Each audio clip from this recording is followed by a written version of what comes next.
Ce climat frais nous permet de vous informer aisément, mesdames, messieurs. Bonsoir et bienvenue à cette grande édition du journal de ce samedi 14 avril 2018. Et c'est ce samedi effectivement que le sénateur André Boboliko Lokonga a été porté en terre au cimetière de Benteke, mais bien avant cela, le défunt a eu droit à un hommage mérité digne de son rang de la part du gouvernement congolais et une messe a été dite en sa mémoire. Mimiche Loutete, Marie-Louise Nzundu, Papi Nzombo, reportage rendu ici par Gisèle Etoko. C'est le 30 mars 2018 que le sénateur André Boboliko Lokonga a tiré sa révérence à Bruxelles en Belgique des suites d'une longue maladie à l'âge de 83 ans. Après des hommages lui rendus au Palais du Peuple, c'est lui qui fut président du Conseil législatif pendant 9 ans en République d'Isaïr a été mis en terre ce samedi 14 avril 2018. Mais bien avant son inhumation, une messe en sa mémoire a été dite dans la cathédrale Notre-Dame du Congo, messe dont a pris part plusieurs personnalités tant du monde politique que social du pays. Qui a assisté depuis le début. Je voulais rappeler hier que je le connais depuis 1958 et après ici en 1960, on ne s'est jamais quitté. Un homme fidèle dans ses convictions et dans ses prestations. Toujours correct, un homme vraiment modèle.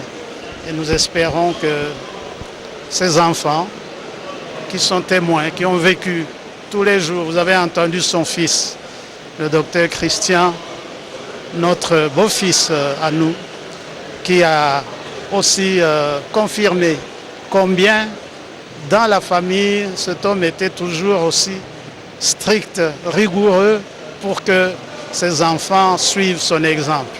C'est un baobab qui est tombé.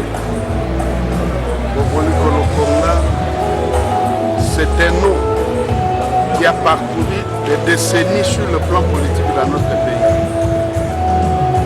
Moi j'ai entendu parler de lui pour la première fois. J'étais encore sur le banc de l'école. Et quand j'ai grandi, j'ai terminé mes études. Je l'ai connu dans le cadre de l'opposition à l'Issoral. Vous savez qu'il a initié le PDC avec Papa Iléo, les Kiti Toumansi qui sont partis, qui l'ont précédé.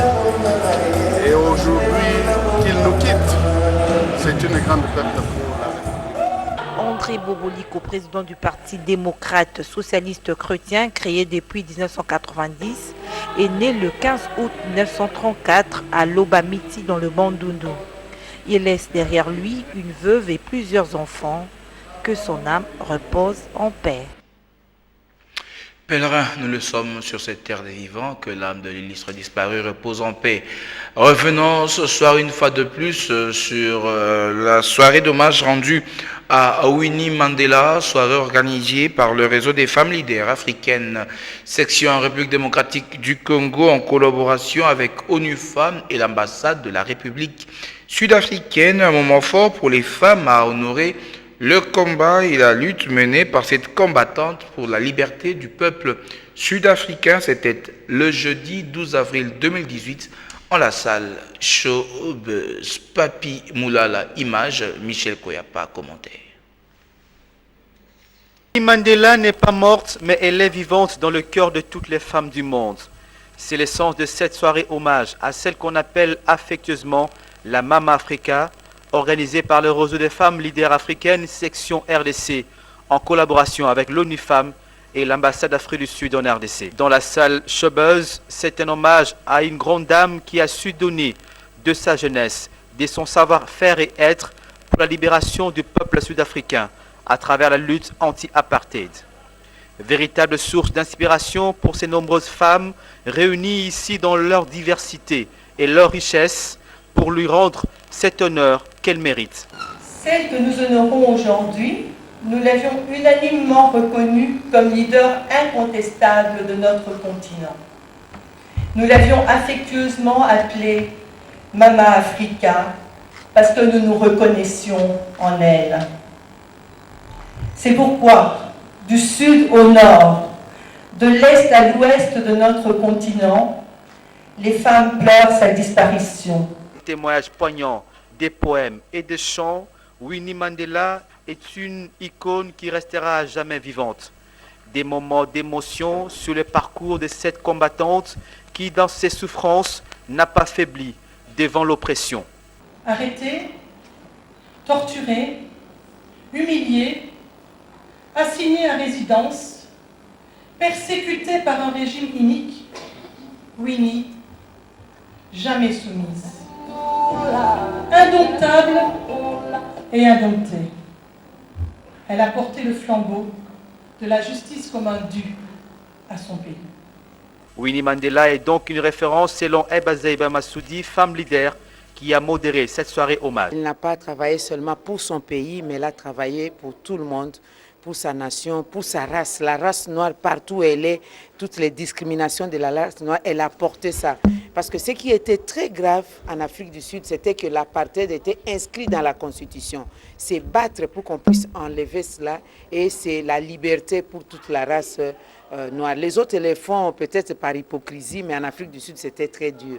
Et aujourd'hui, que les femmes congolaises soient venues nombreuses, l'Afrique du Sud et le Congo, c'est vraiment une communion d'esprit et c'est ce qui fait ma joie. Et surtout jusqu'aux enfants acclamer des poèmes, à s'exprimer pour dire que nous allons être des Winnie Mandela. D'une Winnie Mandela en sortira des multitudes de Winnie Mandela.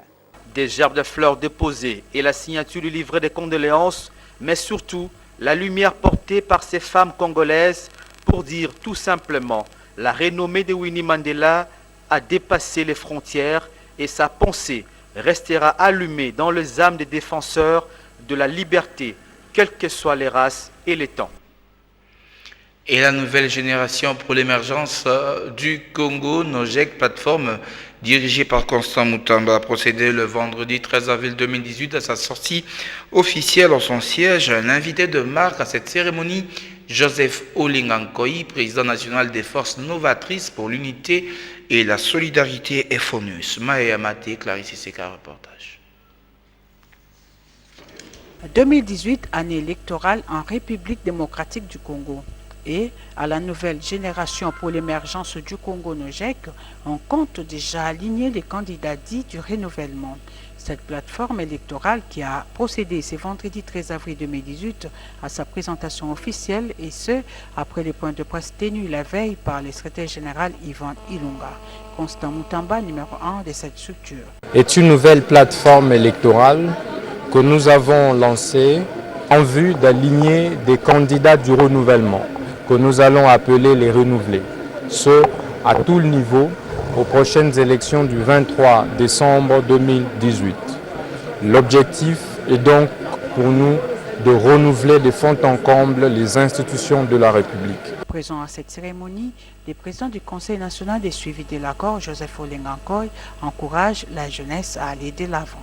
Nous devons soutenir cette osmose politique de jeunes, de vieux et de toute sagesse pour leur permettre de réaliser leurs rêves. Les élections dans notre pays doivent et absolument avoir lieu dans la paix et la l'unité de notre. De son côté, le mouvement chrétien pour la solidarité et la démocratie a organisé le vendredi 14 avril 2018 une formation à l'intention de ces cadres et militants qui devront administrer le parti dans la ville de Kinshasa. Une formation qui a trait au renouvellement de l'homme politique congolais, a indiqué le président national de ce parti, Roger Mwaka, au détail avec Serge Kabongo, Gisèle Etoko et Yves Leschandier. dont nous parlons ici ne sont pas intériorisés dans le cœur des gens. C'est ce que le pasteur appelle, lui, parole de Dieu, mais que nous appelons des valeurs. Cette formation organisée par le parti politique Mouvement chrétien pour la solidarité et la démocratie, dont le président national est Roger Mwaka, était à l'intention de cadres et militants venus de toutes les 24 communes et qui vont devoir administrer le parti dans la ville de Kinshasa. Une formation qui a trait essentiellement au renouvellement de l'homme politique congolais. Parmi les exposants du jour, Madame Gertrude Malandé, deuxième vice-président et responsable de l'école du parti, s'est apaisanti sur les fondements et valeurs de base. Pour sa part, le président de l'interfédéral du MCSD, ville de Kinshasa, a axé son exposé sur le questionnement « Pourquoi Judas a-t-il trahi Jésus ?» Et puis, le parti politique et la démocratie participative, c'est sur quoi s'est attelé le directeur de cabinet du président du MCSD, Serge Kabango. Prenons la parole à son tour. Roger Mwaka, président national du mouvement chrétien pour la solidarité et la démocratie, a parlé de perspectives de relance de la République démocratique du Congo. Ainsi a-t-il entre autres indiqué que pour bâtir ce nouveau Congo, cet autre Congo, il nous faut travailler à deux niveaux. Le niveau personnel qui est le cœur de l'homme et le niveau collectif, à savoir les institutions et les structures sociales. Que le MCSD veut faire la différence, les choses au mieux, pour produire sur les marchés politiques des hommes et des femmes nouvellement forgés, créés dans leur personne intérieure, pour que demain, lorsqu'ils auront à gérer la chose publique, n'est-ce pas, ils soient des hommes, qu'ils soient à la hauteur des attentes de la population. Notez que le MCSD, parti du centre, fonde ses valeurs sur l'idéologie de la démocratie chrétienne qui cherche à promouvoir une politique conforme au message qu'exprime l'Évangile, à savoir l'amour du prochain, l'égalité de tous, le respect de la vie humaine, la protection de la famille, l'intégrité, le respect de la parole donnée, le travail, la solidarité, le dialogue et la tolérance. Le MCSD soutient l'économie sociale du marché comme système de gestion économique du pays. Et quelques cadres de cette formation politique qui ont pris une part active à cette session de formation n'ont pas manqué de donner leurs impressions. Suivez. Ce qui devait être fait, puisque dans les églises, on trouve qui? On trouve des hommes et des femmes qui se retrouvent dans les partis politiques. Mais comme l'église n'est pas le lieu où on doit leur donner les enseignements, on va là où ils se retrouvent. Nous leur apportons l'information, nous leur apportons les valeurs qui sont contenues dans la parole de Dieu, puisque vous pouvez tout dire, la seule chose, le seul instrument qui peut changer l'homme, c'est la parole de Dieu. Voilà pourquoi au MCSD, la parole de Dieu a sa place. Nous faisons cela pour transformer l'homme intérieur, puisque en fait, la question qui se pose chez nous, c'est la question... L'information que nous donnons ici, c'est comme ce que le président a dit, c'est juste pour former l'homme. Parce que dans chaque chose, lorsque les valeurs morales, les valeurs républicaines ne sont pas bien arrangées, il n'y a rien qui peut marcher. Et le problème que nous avons dans notre pays, normalement, c'est de mettre l'homme à la place. C'est un sentiment de responsabilité. En tant que femme d'abord, et en tant que citoyen de ce pays, je crois que c'est un devoir pour nous de pouvoir changer tant soit peu la mentalité de notre population. Dans la vie, il faut toujours se dire, il faut commencer quelque part. Tant que vous ne commencerez pas, vous allez continuer à sombrer. Alors quand vous commencez quelque part, il y aura toujours un changement. Ça peut prendre le temps que ça peut prendre, mais on arrivera toujours quand même à nos objectifs. Et de son côté, le parti politique Éveil de la conscience pour le travail et le développement réaffirme son appartenance à la majorité présidentielle. L'ECT l'a fait savoir au cours d'une déclaration politique rendue publique le vendredi 13 avril 2018 en son siège. Réuni en session extraordinaire du 7 au 13 avril 2018, le parti politique Éveil de la conscience pour le travail et le développement a rendu publique la déclaration suivante. Nous, collège des fondateurs et autorité morale de l'éveil de la conscience pour le travail et le développement, ECT ainsi, réunis en session extraordinaire du 7 au 13 avril 2018 au siège national du parti à Kinshasa, déclarons ce qui suit. L'ECT réaffirme son appartenance à la majorité présidentielle. L'ECT réitère sa loyauté et son soutien à l'autorité morale de la majorité présidentielle. Son Excellence Joseph Kabila Kabange, chef de l'État. L'ECT soutient le processus électoral en cours en République démocratique du Congo.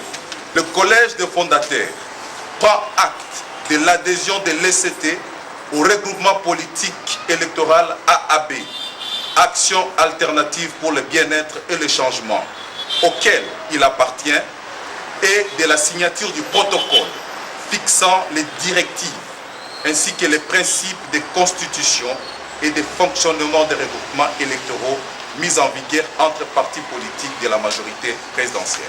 L'ECT s'engage à gagner le plus grand nombre de sièges à l'issue des élections générales qui pointent à l'horizon, en vue de conforter sa position en tant que force politique significative sur l'échiquier politique national. Mieux vaut tard que jamais, dit-on. Maître Sylvain Mutombo, cadre de l'Union pour la démocratie et le progrès social, félicite Félix-Antoine Tshisekedi pour son élection à la présidence de ce parti. Ainsi, Maître Sylvain Mutombo appelle à l'unité de ce parti politique. Il est ici au micro de Bonheur Nzinga. Pas été en l'état, elle a été bien constituée avant le 26. Je vous dis tout à l'heure que la plateforme a été constituée avant le 26, c'est pour dire que c'est une plateforme reconnue par le ministère de l'Intérieur, une plateforme reconnue par la CNI, une plateforme reconnue par toutes les instances de la République et par l'autorité morale, Félix Tshisekedi, qui en est l'initiateur et l'autorité morale. Les kédistes sont des gens qui ont une liberté de pensée, une liberté d'expression et qui sont ordonnés dans tout ce qu'ils font. Et cette plateforme a comme président ou candidat président de la République Félix-Antoine Tshisekedi Tshilombo. Cette plateforme a comme autorité morale Félix-Antoine Tshisekedi Tshilombo. Et cette plateforme a comme initiateur Félix-Antoine Tshisekedi Tshilombo. Nous ne faisons que réunir toutes les forces des tshisekédistes éparpillées à travers le monde pour lui faire ce qu'on appelle le bouchée double afin qu'il puisse réussir aux élections de 2018. Notre combat n'était pas un combat pour faire partie Kabound du secrétaire général, mais notre combat c'était de demander à Kabound de faire respecter les textes de l'UDPS qui prévoyait en ses articles 26, 17 et 19 l'élection de nouveau président aussitôt après le 30 jours qui suivait la mort du leader Maximo. Mais à notre grand constat, nous avons considéré que c'était maintenant un marché de dupes. Monsieur Jama Kabound, au lieu de 30 jours après la mort du président Tshisekedi, en a bénéficié pratiquement 1 année et 2 mois, ce qui était à l'encontre de notre statut. Et nous, en tant que jeunes leaders éveillés de l'UDPS, on devait mener un combat de terrain, un combat médiatique pour faire pression afin d'obtenir les congrès. Autre chose à présent, Madame, Messieurs, les agents et syndicalistes de la Société congolaise des postes et télécommunications, SCPT, accusent le ministre des postes téléphones, nouvelles technologies de l'information et de la communication, Emery Okunji, d'avoir signé irrégulièrement 3 arrêtés en violation des textes régissant ce secteur. Il lui est reproché d'avoir attribué un marché concédant le bénéfice de la fibre optique à une firme étrangère. En réaction, Emery Okunji rejette toutes ces allégations et parle d'une démarche patriotique visant l'accroissement des recettes du gouvernement. L'État en vue du développement de la République démocratique du Congo demeure l'une des missions qu'il s'est assignée, du moins depuis son avènement à la tête de ces secteurs de télécommunications. C'est le patron de Petentik Emery Okunji, accusé par le banc syndical et agent de la SCPT d'avoir pris irrégulièrement 3 arrêtés en violation des textes des lois régissant ces secteurs. Ces derniers rejettent toutes ces allégations et en apportent les éléments de précision en termes de justification sur le bien fondé de cette initiative par lui prise. Selon ces ministres, ces 3 arrêtés signés ne comportent aucun germe de fraude, car, explique-t-il, les premiers signés à date du 30 janvier dernier portant mise en place des mécanismes de contrôle de flux téléphoniques des réseaux des opérateurs de télécommunications en RDC visent à s'assurer de la sincérité, la véracité et l'authenticité des déclarations des opérateurs sur leurs chiffres d'affaires et permettre ainsi au régime fiscal de recouvrer les recettes réellement générées par les secteurs, la fiscalité congolaise étant déclarative. Pour Okunji Emery, le second portant numéro CAB 1000 Petentik 00D 2018 est signé logiquement pour renforcer le contrôle des activités des opérateurs évoluant dans son secteur à la société African General Investissement Limited, AGI en sigle. Cette dernière ayant au-delà de sa mission l'obligation de transformer les connaissances à la partie congolaise. Le pouvoir de contrôle des activités des opérateurs du secteur étant dévolu à l'État, ajoute-t-il. Le gouvernement ne pouvait pas le confier à la SCPT qui étant elle aussi société commerciale, demeure concurrente aux autres opérateurs. La République démocratique du Congo face aux nouveaux enjeux politiques, c'est le thème de la conférence animée par le directeur général adjoint de la radio-télévision nationale congolaise, Freddy Mulumba, et ce, 6 ans après la conférence débat sur la balkanisation. Il invite l'élite congolaise, bien sûr, Freddy Mulumba, il invite particulièrement l'étudiant congolais à jouer un rôle de premier plan pour sauver la République d'ici 2030. Autre détail dans ce reportage de Gisèle Toko. C'est sous le thème « La RDC face aux nouveaux enjeux géopolitiques », cette conférence intervient 6 ans après la conférence débat sur la balkanisation. L'orateur outil d'un lot d'ouvrages invite l'élite congolaise, particulièrement l'étudiant congolais, à jouer un rôle de premier plan pour sauver la République d'ici 2030. Pour y parvenir, Freddy Mulumba estime que les universités devront développer les mécanismes de recherche scientifique capables de s'adapter aux mutations liées à la révolution numérique, la politique de grande puissance, les transferts des eaux, la guerre pour le contrôle des ressources naturelles et la protection des dirigeants qui prennent le risque de s'opposer à la prédation de richesses. Le professeur Célestin Moussao, dans son bref aperçu, revient sur la description des enjeux géopolitiques qui conditionnent les jeux d'acteurs. Depuis quand et où est-ce qu'il est question de souveraineté, à l'instar de la législation nationale, implique le monde des affaires internationales. Donc, comme on s'en rend compte, ce code minier de 2018, à l'instar de toutes les initiatives nationalistes, au cœur des enjeux d'élite, la guerre, mes chers frères, est orientée contre la République démocratique du Congo et non contre un quelconque régime ou une quelconque personnalité politique. Enfin, un jeu question-réponse après un débat houleux sanctionne cette conférence à la satisfaction des participants. Changeons de registre pour dire que la Journée internationale des enfants de la rue a été célébrée le jeudi 12 avril dernier et à Kinshasa avec l'appui du Fonds des Nations Unies pour l'enfance UNICEF, le réseau des éducateurs des enfants et jeunes de la rue a organisé une grande manifestation au cours de laquelle un plaidoyer a été formulé à l'endroit des décideurs par des enfants en vue de rendre effectif la gratuité de l'école primaire dans le but de mettre fin au phénomène des enfants de la rue. Nancy Leka, Dadi Kusaka aussi sur reportage.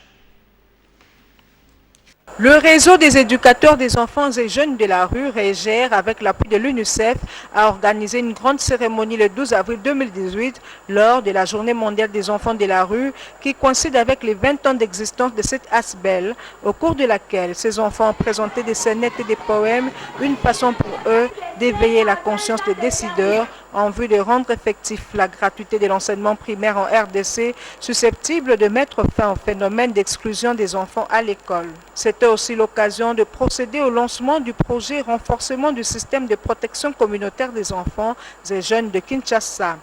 Le coordonnateur de REGER a fait savoir que malgré les efforts réalisés, il reste encore du chemin à parcourir. En voyant tout ce que nous avons réalisé pendant 20 ans, je me suis dit, je ne peux rien faire sans vous. Je ne peux rien faire sans les enfants de la rue. Je ne peux rien faire sans la famille. Je ne peux rien faire sans la communauté. Et je pense aussi pour moi, aujourd'hui 20 ans, c'est un moment où on peut arrêter les choses pour dire, est-ce qu'on ne peut pas réfléchir? Est-ce qu'on ne s'est pas posé des questions? C'est 20 ans d'interpellation. Ce n'est pas un 20 ans de succès. C'est un recul. Aujourd'hui, je me pose tant de questions encore sur le 20 ans. Est-ce qu'il faut faire des choses? Je dis oui, on peut le faire, mais avec les autres.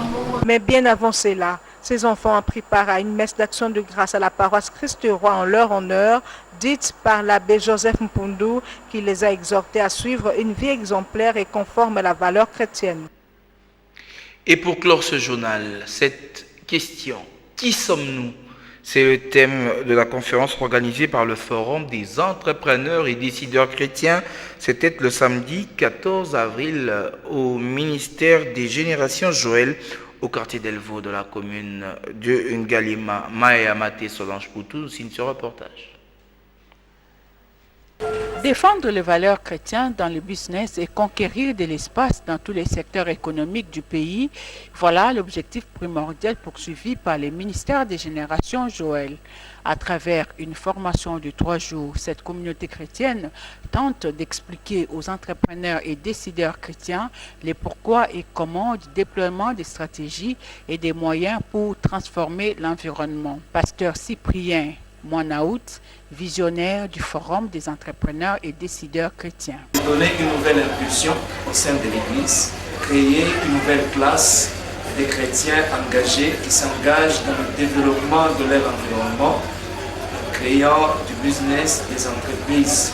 Parce qu'au fait, la création, c'est notre ultime vocation. Dieu nous a donné la gestion de la création, et en tant que tel, c'est notre devoir en fait, de créer. Notre vision, c'est de créer une nouvelle génération de chrétiens qui participent activement au développement de la communauté, au développement de la RDC. Et le véritable développement d'un pays passe par la création de la richesse, ça veut dire la création d'entreprises.